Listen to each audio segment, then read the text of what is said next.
Like you're just wading through chaos. Like the world's just this noisy mess, and it's like everyone's just forgotten how to really listen or, connect or even just act with a little grace. Yeah, that search for harmony, in this seemingly discordant world, it's a tale as old as time. Right. And that's where today's deep dive comes in. Confucianism. Mm, Now, I know what you're thinking. Isn't that like ancient history? right. But trust me, we're not just dusting off some old scrolls here. No, no, no.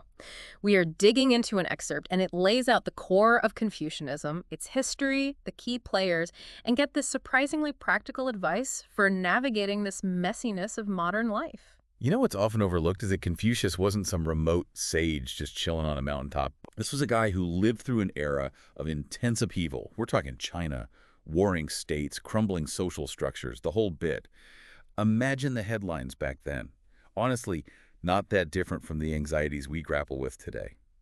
So he was basically just trying to make sense of a world gone haywire. Absolutely. Relatable. And our source actually points out that Confucius saw himself as a transmitter of ancient wisdom, not some radical innovator. Exactly. He was like, hold on, folks, we've been down this road before. Like, let's learn from the past instead of repeating the same mistakes over and over. I mean, his genius was in remixing those timeless principles for his own time. And you know what? They still resonate centuries later. It's like that old saying, history doesn't repeat, but it often rhymes. What I find fascinating is that Confucius wasn't preoccupied with these abstract philosophical debates or the afterlife. He was laser focused on making this life right here, right now, more meaningful and fulfilling. Absolutely. And he was deeply practical. This was a guy concerned with everyday ethical dilemmas and how to live a virtuous life in the midst of all the chaos. Right. And that's where the real power of Confucianism lies, in its ability to provide a roadmap for not just surviving, but thriving in a complex world. Okay. Yeah. Yeah. Okay, so no ivory tower theorizing. I like that. But how do we actually put Confucianism into practice, It's one thing to talk about this ancient wisdom, but it's another to, apply it to our 21st century lives, right? Right. And that's where the real meat of Confucianism lies, in these core concepts that he laid out, almost like tools for building a better self and a better society. Okay. Yeah. Our source dives into a few of them.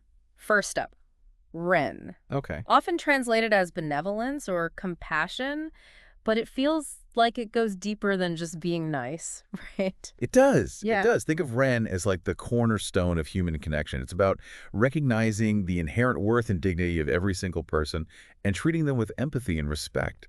It's that muscle we use to step outside our own narrow viewpoint and truly try to see the world through another person's eyes. So not just holding the door open, but maybe taking the time to understand why someone might be struggling to even get to the door. Exactly. Confucius emphasized that Ren isn't passive. This is an active force that compels us to work for the good of others.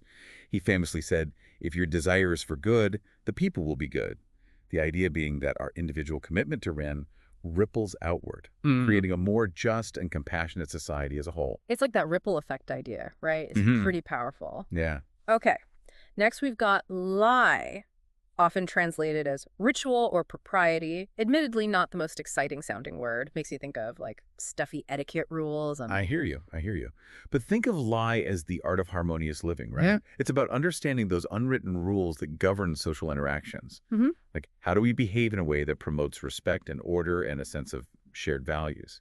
Okay, so more like those unspoken agreements that kind of keep things running smoothly, like knowing when to speak up in a meeting versus when to, listen. Exactly.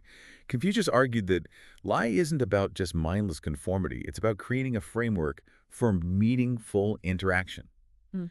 Imagine a world without any social norms, without any expectations. Right. It'd be total chaos, right? Yeah. Lie is the antidote to that chaos. It's like lie provides the structure, and Ren is how we choose to act within that structure. You got it.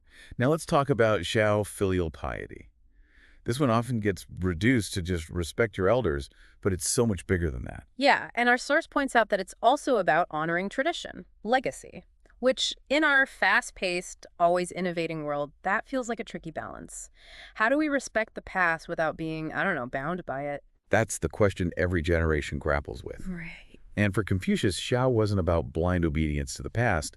It was about recognizing the sacrifices and the wisdom of those who came before us and using that as a foundation for building a better future.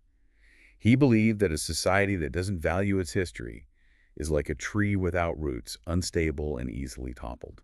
I like that analogy. So it's less about clinging to outdated traditions and more about understanding where we come from to kind of inform where we're going. Right. Okay. What's next in our Confucian toolkit? Let's talk about ye righteousness. This one's pretty straightforward. Doing the right thing, even when it's hard, even when no one's watching. It's about that inner compass, that voice that says, this is what integrity looks like, even when it's inconvenient, when it's uncomfortable. Absolutely. Confucius believed that a life lived without ye, without a commitment to moral action, was a life lacking in true purpose. He said, the superior man thinks always of virtue. The common man thinks of comfort. It's a call to live by a higher standard, to choose courage over complacency. Which is, let's be honest, a daily challenge. Absolutely. All right, our source wraps up this section with Junzi, the noble person. But this isn't about being born into wealth or status, is it? Not at all.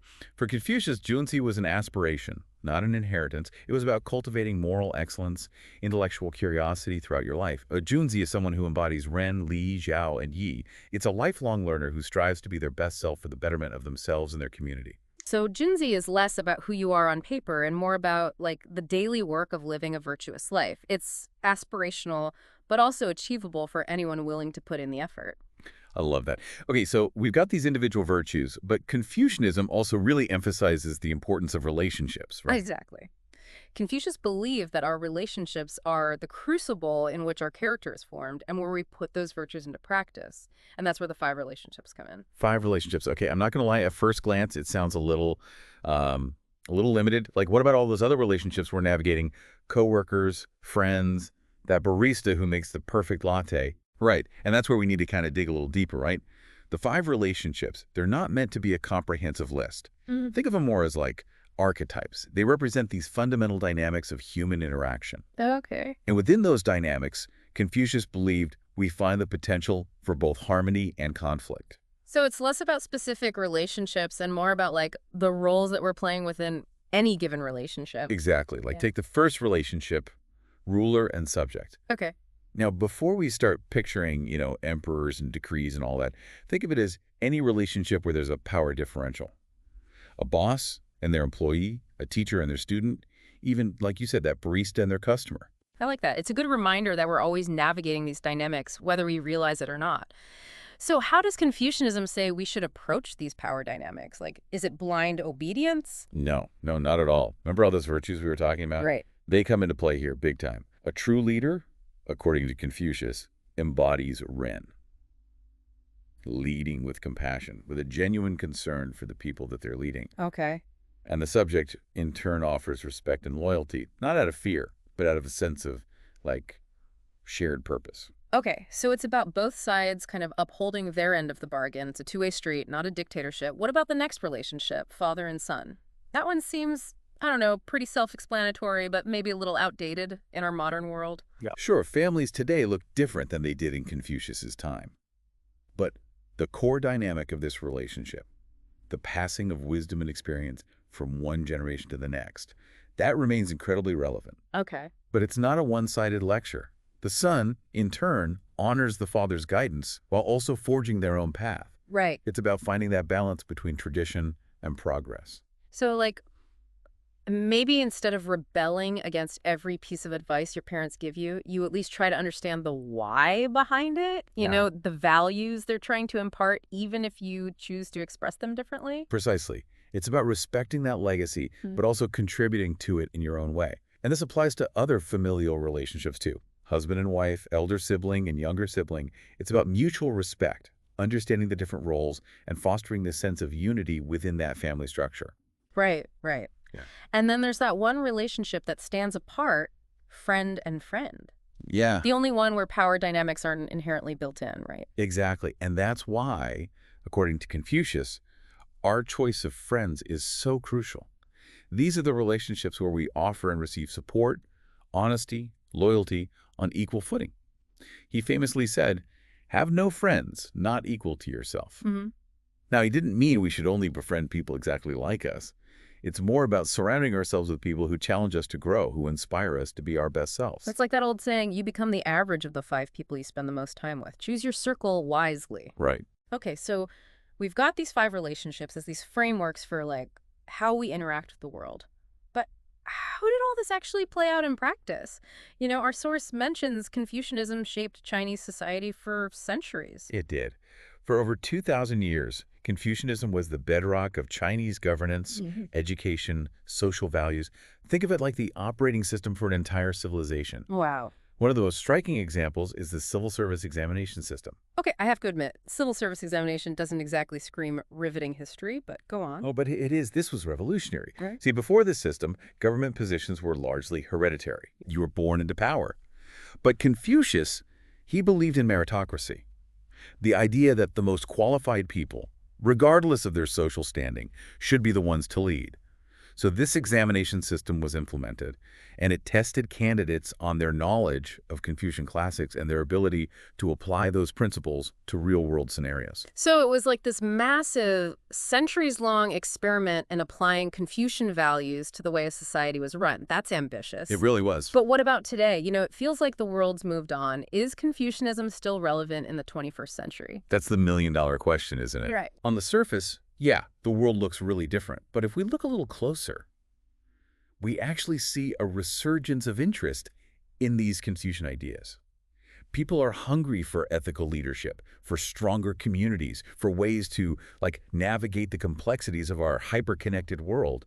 And Confucianism, with its emphasis on personal virtue, on social harmony, on ethical decision-making, it offers a framework for doing just that. It's like we've been on this deep dive exploring these ancient ideas and, suddenly we come up for air and we realize they've been relevant all along. We've just forgotten how to apply them. Exactly, and that's the exciting part. Confucius didn't leave us with some rigid set of rules, right? He left us with a set of tools, a way of thinking about the world and our place in it. And it's up to each of us to take those tools, Ren, La, Xiao, Yuji, the 5 relationships, and put them to work in our own lives. So less about memorizing these ancient texts and more about that ancient wisdom inspiring how we choose to show up in the world each and every day. There you go. I love that. It's like this deep dive has given us not just knowledge, but a challenge to live a little more consciously, a little more compassionately, a little more, I don't know, Confucianly.